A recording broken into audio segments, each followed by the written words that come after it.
Alam mo ang hina-hina mo, saan ka bang probinsya galing? Hindi ka man lang marunong gumawa ng paraan para mabook mo ako para bukas. Asa na ba yung pinsan ko? Isusumbong kita para matanggal ka na dito. Wala kang respeto sa akin. Pinsan ako ng boss mo. Hi, miss. Ay, yes ma'am. Good morning. Pinsan ako ng may-ari dito. Magpabook ako ng flight pa abroad. Bukas na agad. Naku, madam, pasensya na po. Kasi wala pong gano'n na flight na agad-agad. Dapat mga 1 week, madam, bago kayo sumakay. E di kung ganon, gawan mo na lang ng paraan. Pero madam, pasensya na po. Kasi wala po talaga tayong mabook na gano'n ka-bilis. Alam mo ang hina-hina mo, saan ka bang probinsya galing? Hindi ka man lang marunong gumawa ng paraan para mabook mo ako para bukas. Asa na ba yung pinsan ko? Isusumbong kita para matanggal ka na dito. Wala kang respeto sa akin. Pinsan ako ng boss mo. Madam, inaasikaso ko naman po kayo.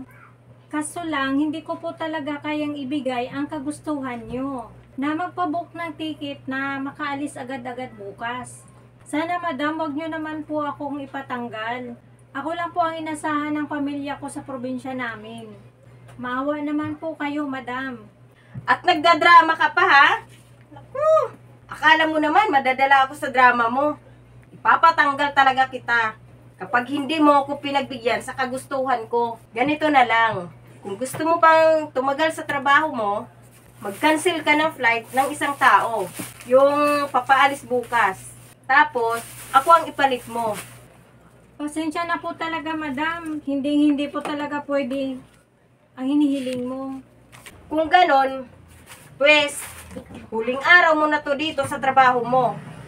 Pinsan Ann, Uy, insan! Uy, pinsan! Tamang-tama, dumating ka. Pwede bang pakisisanti itong babaeng to? Ayaw kong makitang pagmumukha nitong babaeng to. Dito sa opisina mo.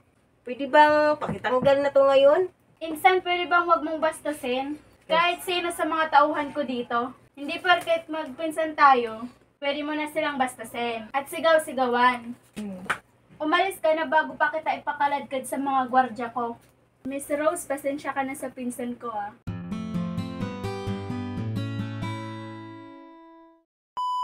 Ila, sa sunod na mag-order ka ng pick-up kit sa online, huwag mong gamitin yung account number ng kuya mo. Uno, binatang-binata ka na. Siya nga pala, nag-order ako ng bola ng basketball.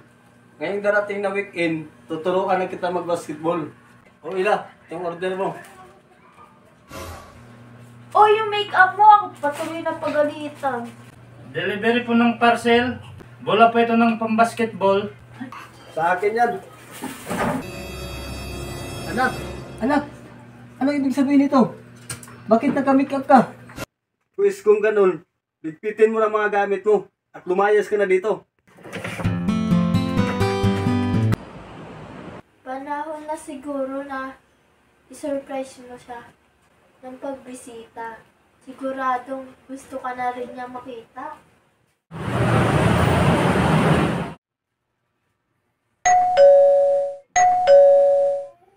Tuloy.